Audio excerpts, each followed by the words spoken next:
I will be forever grateful for my opportunity to work for Starbucks for 15 years. I believe I worked with some of the best leaders in the world, and people and leaders who really espouse the values of, traditional, servant leadership type of values, situational leadership style of values. So really, how do you adapt to the situation in the moment and the person to make it be the best that it can be?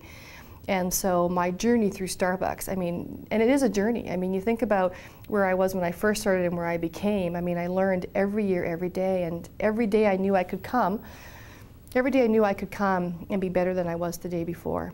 And every day I knew I could come, and it was also okay to make a mistake. And so there was that environment that sort of helped create that.